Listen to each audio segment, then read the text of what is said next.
and then I have some other stuff to talk about, and then if you guys have questions, just please ask me. You don't need to wait to the end, just ask the question, and then if I find it interesting, we'll dive into it. So I'm going to start with this quote. So most of us that are not Paul Henning operate in Linux world, and this is our great leader, and that's his test case for how his kernel works. I'm not going to read it loud, but it's pretty sad. That's our use case for servers, right? So how many people recognize this? The only reason I'm going through this is because I heard 3 people talk about this problem earlier. Specifically, the first drop. Not the second one, that was me restarting Varnish. The first one, where the page cache disappears. Come on, people must have seen that happening on their Varnish servers. Really? That. You were asking about the NUMA problem. Set zone reclaim mode to 1 and never worry about NUMA again on Linux.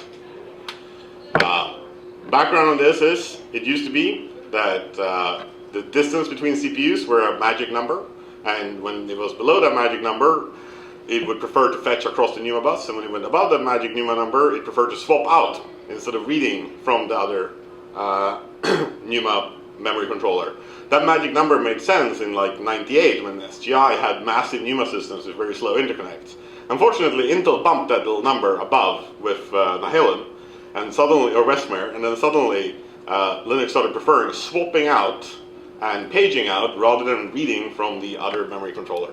So if you don't have zone reclaim mode set to 1 on your Linux machines, go set that right now, and it will make things better.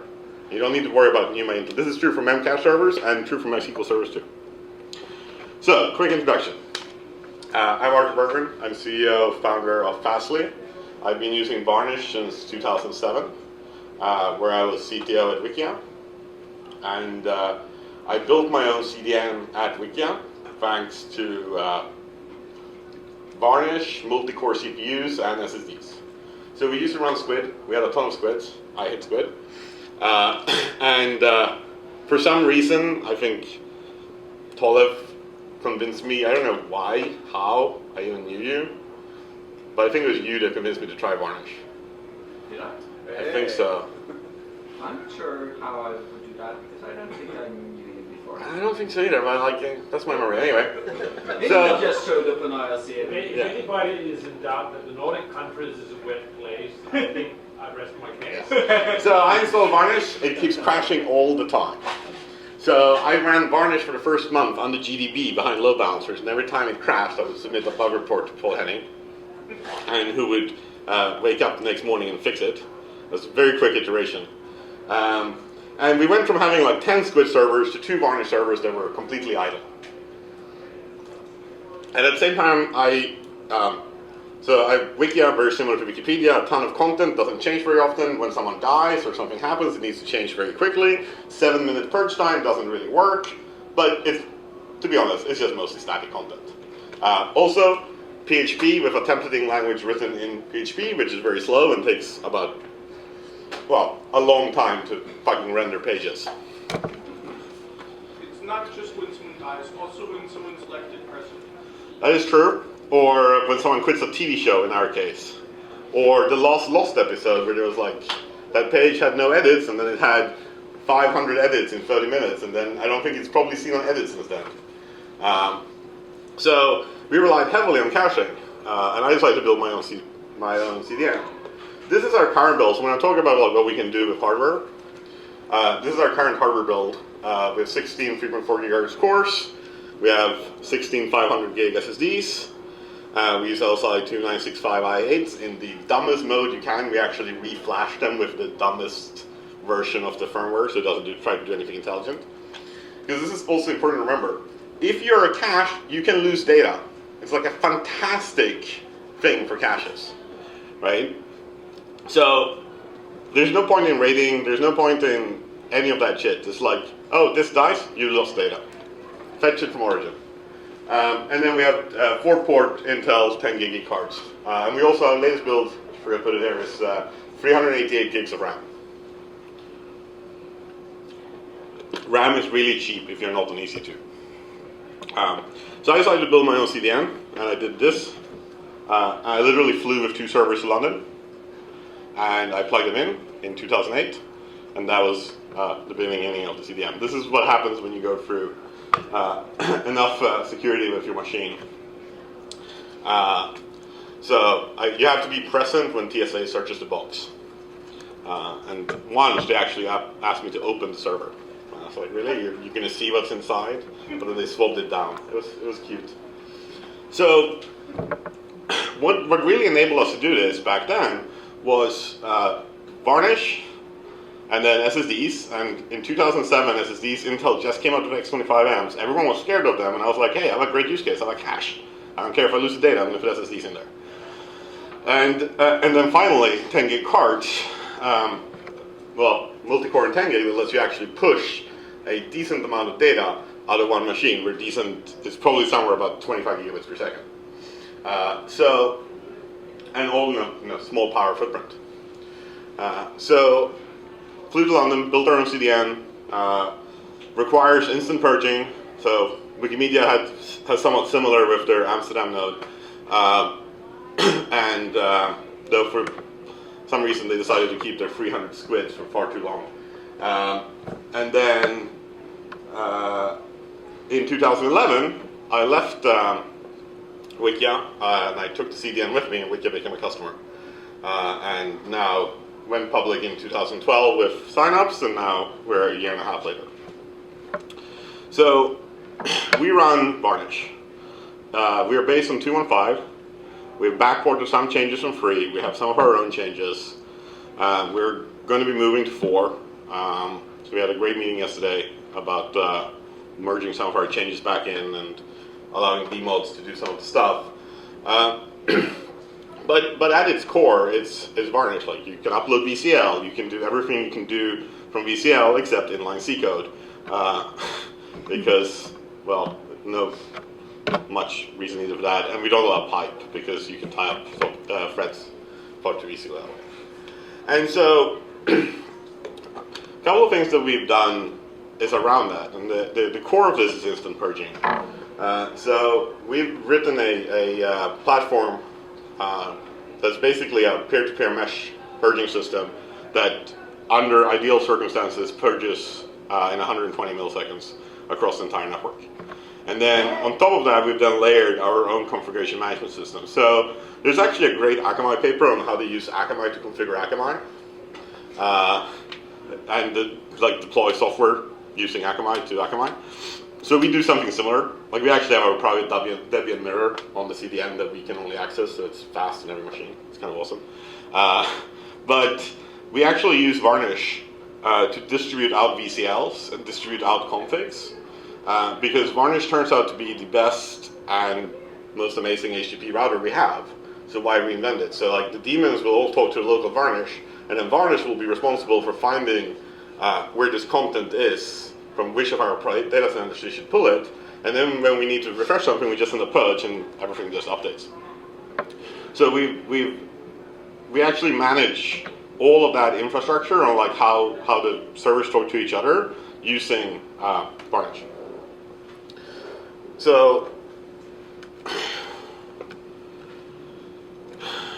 let's see here. I'm going to do something. Yeah, if you turn it to me. Yeah. So I'm going to do something that makes my ops team unhappy.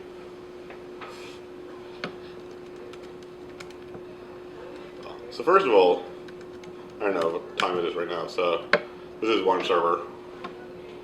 There's some extra fields in here which we have added as stats. They're not that relevant for if you're not us, but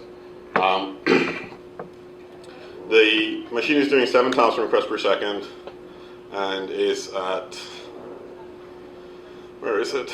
About 10% user CPU. And it's probably pushing about 3-4 gigabits per second of 4 or 5 kilobyte size objects. And then Varnish Hist will show you pretty beautiful on the response time. So our response time target on the 99th percentile is under a millisecond. on cache hits, and the reason we can do that is because of SSDs and the careful use of SSDs. So that's varnish hist.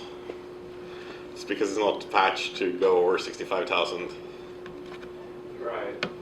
The patch varnish ladder 119. So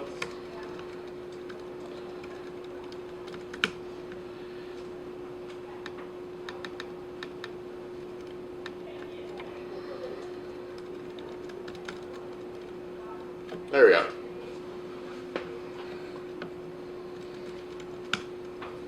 So we have this pretty clever hack that I'm actually pretty proud of, which so to do virtual host matching, we basically we'll go down to actual code. Generate assembly and embed that assembly in VCL and then compile it and dynamically load it. So because Varnish supports inline C code and GCC supports inline assembly code, you can have assembly in your VCL. And this is awesome. So what we did is we realized that we spent a gigantic amount of CPU matching virtual host names. And we realized that we do hundreds of thousands of these per second, and customers don't actually add domains very often. So we basically generated a static try lookup tree in assembly and embedded it. And it's not very readable, but assembly isn't, and it's not meant for us to read. But it cut our CPU usage by 35% across our load, across everything. And there's no memory allocations for the allocation, so you don't need to worry about those kind of bugs. So if you need to do something really interesting that you can't want to do fast, remember, you can always embed assembly in VCL. And Paul Henning, I don't think Paul Henning believed me the first time I told him that I was actually going to do this in production. I don't think I fully appreciate your mindset at that point. And we prefer to do it that way because, like, again, it is just VCL, so we can deploy changes to all these algorithms without having to restart Varnish, without having to do all of that hassle. So, any questions? Why is something not just C? So initially we generated the C code, and then GCC took 2 hours to compile it. And we were like, let's look at what he compiled. Yeah, let's bypass that. Like, we could have used, retrospect, we could have used TinyCC, which is non-optimizing basically, but yeah. It became a very large nested switch statement. Also, GCC needed like 4 gigs of RAM to compile it. What's that maintenance cycle again? And I signed out and I told you I had a couple of hosts that I'm going to use in the fastly. What do you go through? How fast that happens? Yeah. Like 2 seconds, 3 seconds? Can you just walk me through that? Well, Like, obviously you have to rebuild and generate this. yes.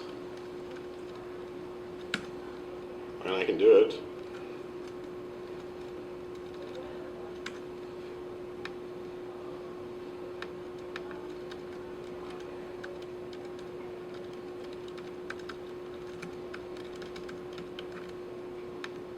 So what, if I can know my password. So, I mean, what we do is, so there's a script called RubyAss or RubyAss that takes these, spits out the assembly, embeds it in the template, and then we send out a purge, and all cache servers just fetch that new VCL and compile it and run. And it takes like 2-3 seconds at most. So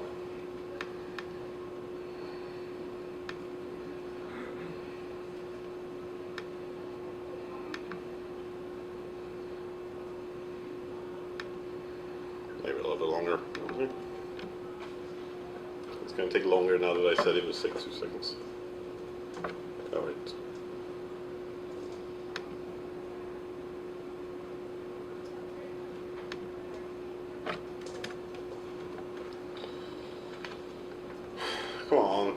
disappoint me now.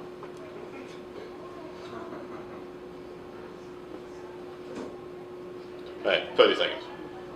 I don't know why it's not. Demo. Doug will go trying to change it back to Z code now. Yeah, probably. I wasn't trying to stop you, I just was curious as to what that was. Now I'm worried where it's not taking.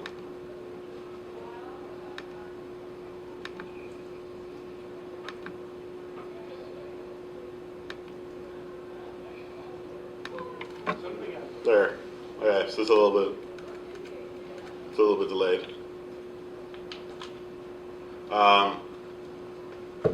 So we initially used the message queue to distribute out everything, and it was a very powerful moment when we realized that Varnish actually does this much better than the message queue, and that all we are signaling out with purges is that something's changed, but that we actually pull the state of all configurations down, so if you kick it, it will always get the latest state. That was a very powerful moment in our architecture. So other things we do that are pretty cool is this. So that will be the entire routing table. So we don't use routers. We don't believe in routers. Rather, I have spent far too much money over my career to paying Cisco and Juniper, and I never want to do it again. And I think they suck. So we terminate BGP on the machines and do next hop directly from the machines out to the internet.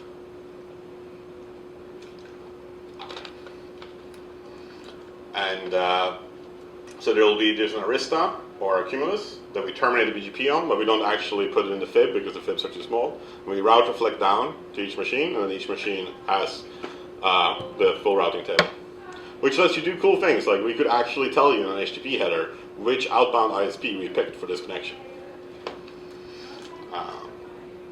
And we could actually, theoretically, we could allow you to choose which ISP based on the header you sent us. But this works really, really well, and it also removes a arbitrary division between people that do network engineering and real engineers. So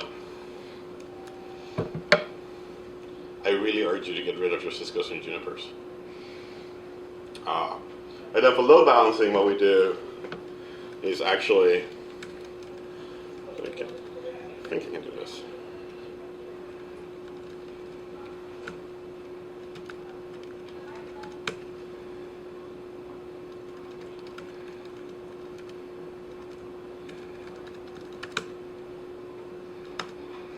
So for load balancing, we just use ECMP on the inbound.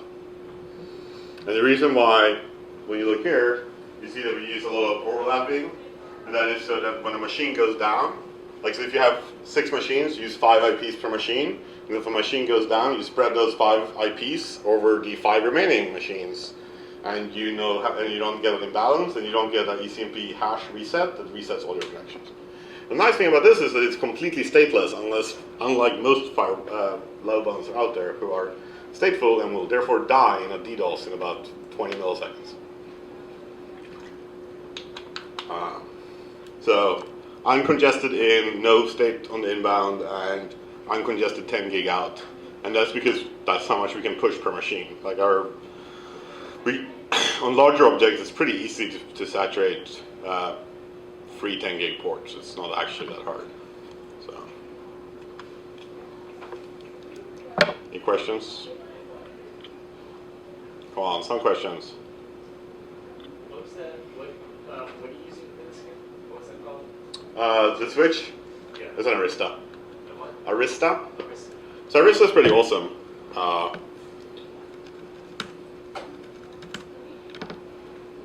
It runs Linux. It has this. It's weird. It's a Fedora Core 14 derivative, but apart from that, I now have Emacs on my Switch. I'm happy.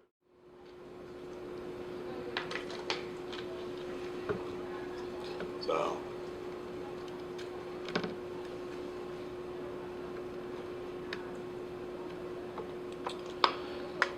Uh,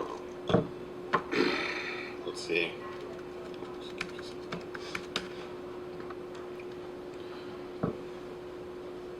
So we use, so the steps to building your own CDN is pretty much go find someone else that does global load balancing.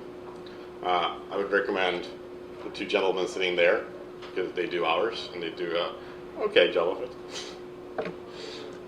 We're happy. We love you guys. Especially now that you're going to fix the portal and the API. And then find a bunch of colo space, or if you really hate life, put it on EC2. And then get good networking, install Varnish, and go.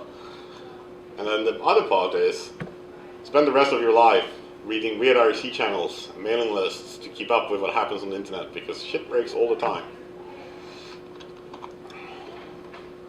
So, but if all you need is a couple of pops, it's not.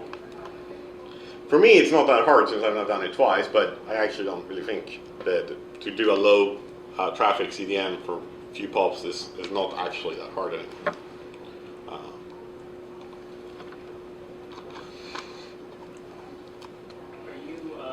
assume you're caching the disk? Yes. Not to the memory. So is there any memory strategy? Is it just... Yeah, so anything less than an hour TTL, we will cache in memory only.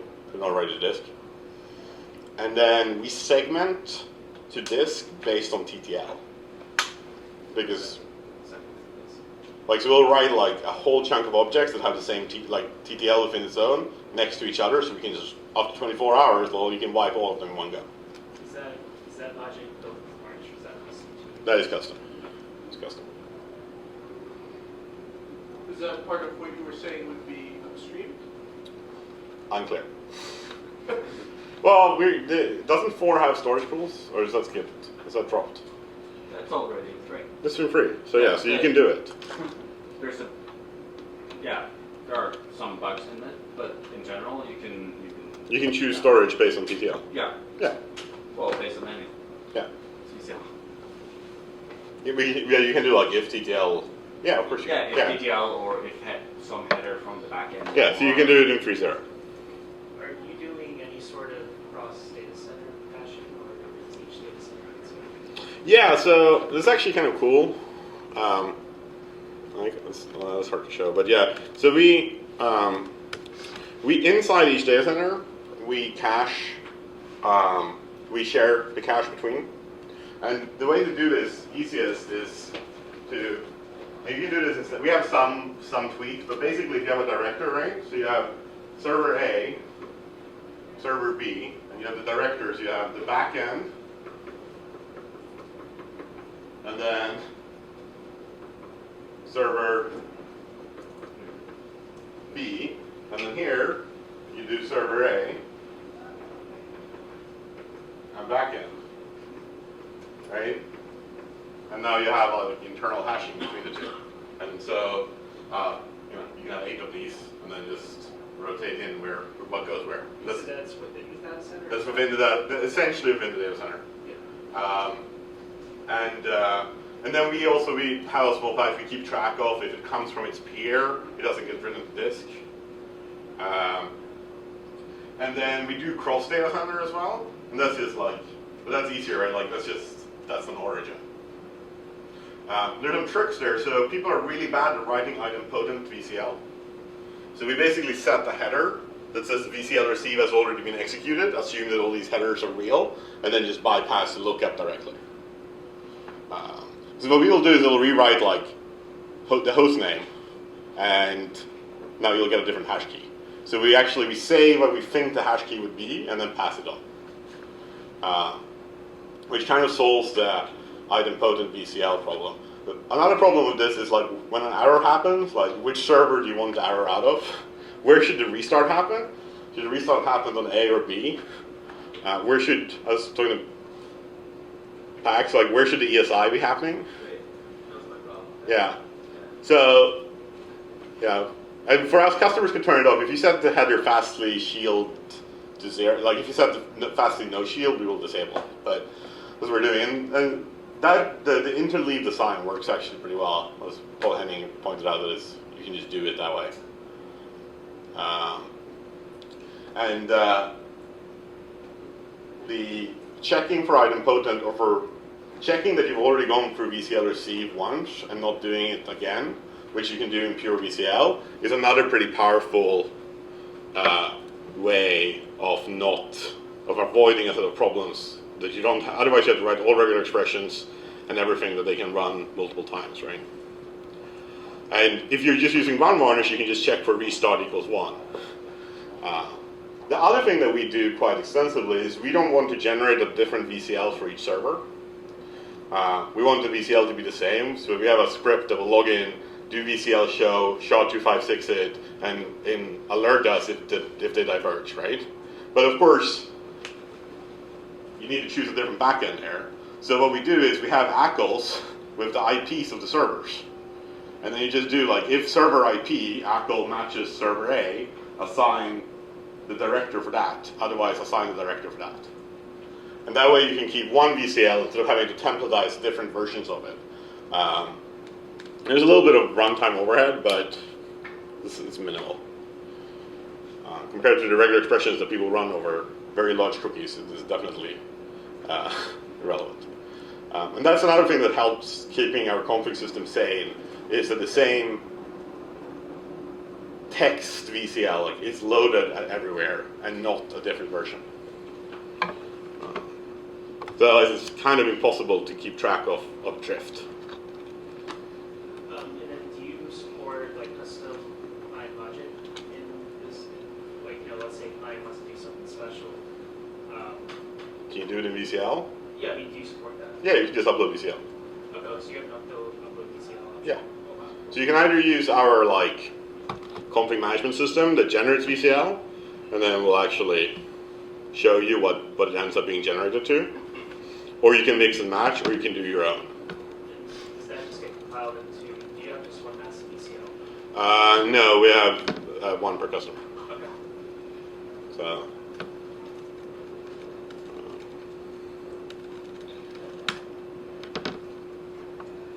This works. So, yeah, I think the largest customer VCL is like 7,000 lines of VCL. And if you create a backend with a timeout with an interval check of 1, all our servers will hit you once a second. People have DDoSed themselves that way. This is our latency heat map for origin and latency and request rate, and that's the average time to first byte for hash hits. 99 percentile is like 800 marks a second. Real time? This is like 2 seconds, 3 seconds delayed, something like that.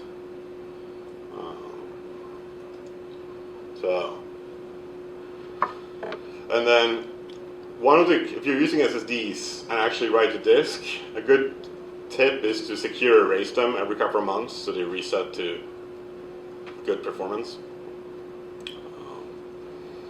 Because otherwise you'll eventually run into the garbage collector killing your performance.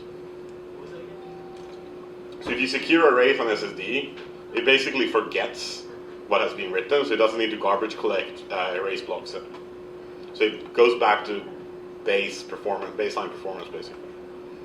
Flash disks are not like disk work at all, right? You have to read or erase first, and then you rewrite the blocks again.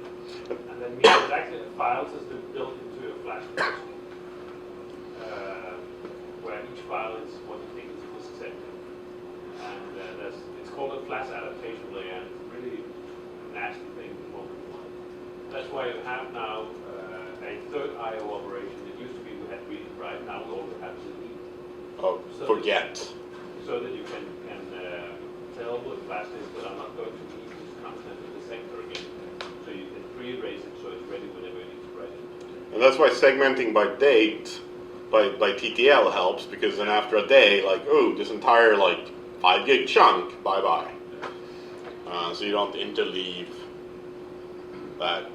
Should help with a bunch of other things too, but But yeah, you can upload VCL. You can use the load balancer. You can do restarts. We have customers who do like the thing where you fetch something from one URL, get a URL back, restart, serve cache, stuff like that. Like all of that is fully possible. So, but yeah, we support. So bands, when you get to a certain scale, just stop working. They stop performing. And we support a version of it called surrogate keys. So you can send tags to us, and you can purge by tag, and then we will wipe everything that matches that tag. We will submit that back as a vmod for 4.0 once the API is there. But it's basically like bands, but significantly more friendly on the CPU. And what version of Varnish did you say you opened on? We run on 2.1.5 with a lot of patches back from free, plus some. We've ported some of the more popular vmods back in, like GIP and stuff like that. We've ported some of the popular vmods, like GIP, back to 2.1. So, but we're pretty excited about 4.0. So, we also support, just like normal Varnish, you can do like 1 second TTL and a day of stale, or a day of grace, and stuff like that. So, any other questions?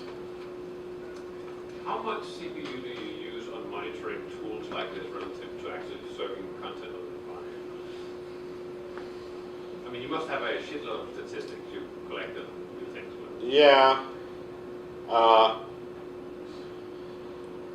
So on the smaller machines, like the biggest CPU usage is compiling all the VCLs. Like compiling like the 2,000 VCLs or whatever it is. So we actually parallelize it. And I have a version that that just ships the SO down to the servers, but the version compatibility there makes me scared of that. But a lot of, I mean, just running Varnish log takes a lot of CPU. So a lot of overhead is the monitoring the syslogs. We do real-time syslogs to people, which we look for log tags in Varnish log and just ship them down to you. Like that uses a fair amount of CPU too. You wrote that in Perl.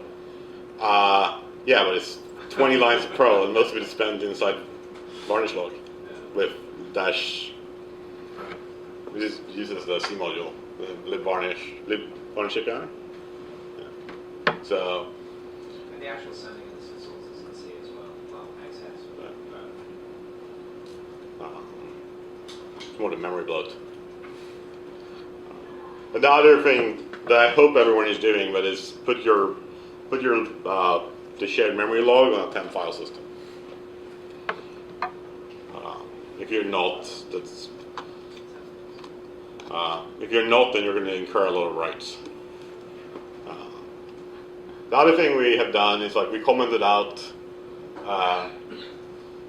the last accessed time from the object. We don't update it because it just. That's actually a parameter now in version 3. Okay. Where they want to have read-only object. Yeah. So the count and the last access are conditional on that parameter. In 3 or 4? In 3. Okay. Yeah, but it helps a lot too. But if you treat SSDs well, like we don't, because of the segmentation we do, like we don't really run into. We just retired SSDs that have been running for 850 days. We'd used about 11% of the write cycles, so it's not actually that big of a deal. Any other questions? You had a lot of SSDs fail. No. You had industry standards for those. I don't know what industry standards for SSDs is, but compared to hard drives, they don't fail at all. Usually when SSDs fail, it's because of software that doesn't take into account the flash adaptation layers. I know people use the same SSDs that we do on their, not CDN, like people use them for custom written software, that before they rewrote it, they would burn through them every 3 months. Yeah. Just wipe them.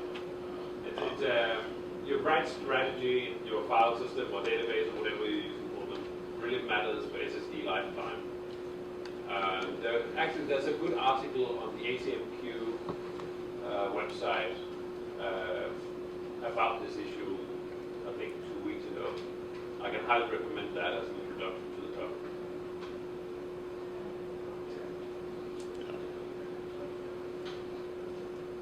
How many people use varnish with hard drives? Hard drives, not SSDs.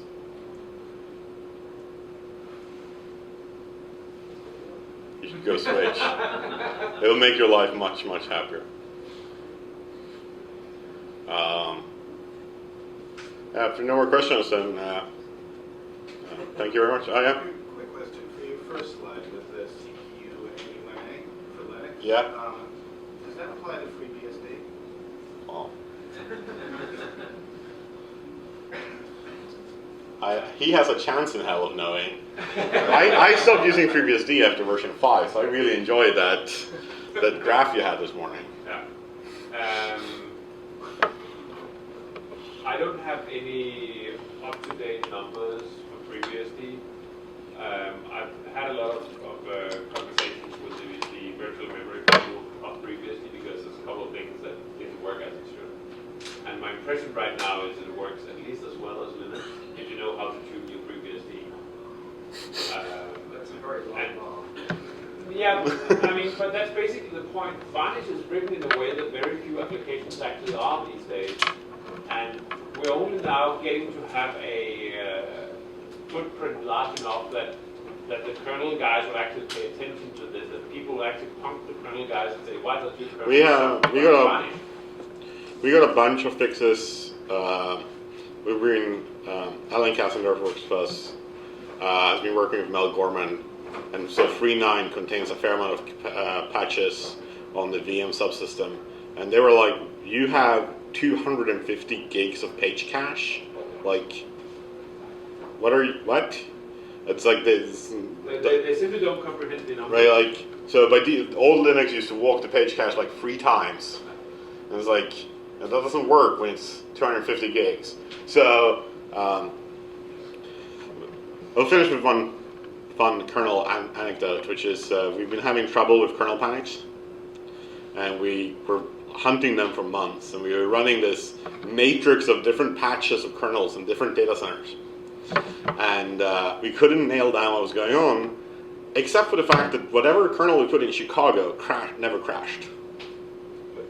And whatever kernel we put in London crashed not very often.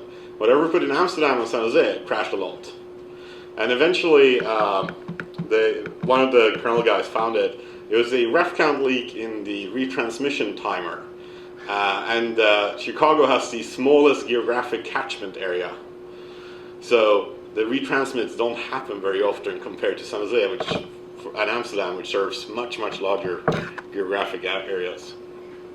So that was a fun one to track down. It took about 3 months.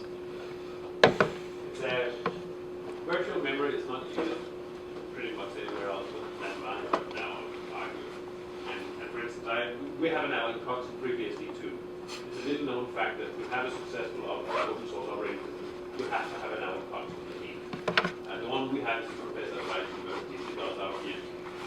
And I innocently asked him, I said, what happens if I memory map a 1 PB file? And he's like, why would you do that? I said, well, to get access to it. Well, yes. and there is some catching up to do that. And there's a lot of focusing right now on getting network stacks to scale across multiple CPUs. We talked a bit about it yesterday at the developer meeting about NUMA. Getting Varnish to be more NUMA aware is sort of one of the undercurrents in the development. Because we simply have to, because a couple of years from now we will have 100 core machines by default. And they'll still be running 3.5 gigahertz or whatever. So we'll have to adapt better to that, and we're looking at ways to do that. But there's also stuff that we need the kernel guys to pick up. But I don't think there's any credible performance difference